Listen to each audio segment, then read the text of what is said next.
القانون هو مجموعة القواعد التي تنظم علاقة الشخص والمجتمع والدولة. والقانون باللغة التركية هو الحقوق، وهو جمع كلمة الحق.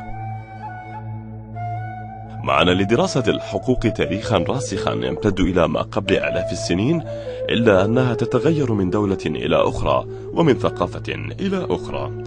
وكثير من المجتمعات ترى رجال القانون أناسا مميزين وذوي مهنة شريفة، وتتم معاملتهم معاملة مختلفة عن بقية الناس.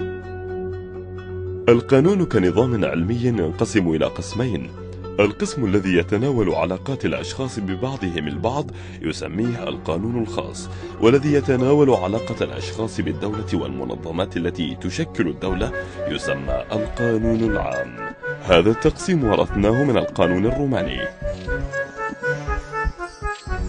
القواعد القانونية تنظم معاملات الناس وتعكس الأحكام القيمية لدى المجتمع الذي يوجد فيه.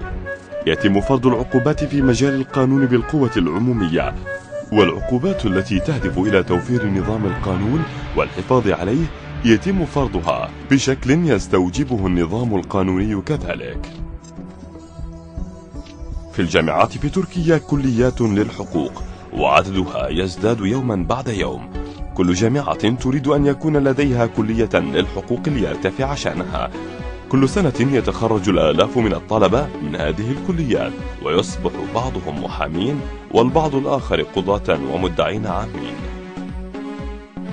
القانون الإسلامي كذلك من الكليات المفضلة في الجامعات التركية، بالإضافة إلى أنظمة الحقوق الأخرى مثل القانون الدولي.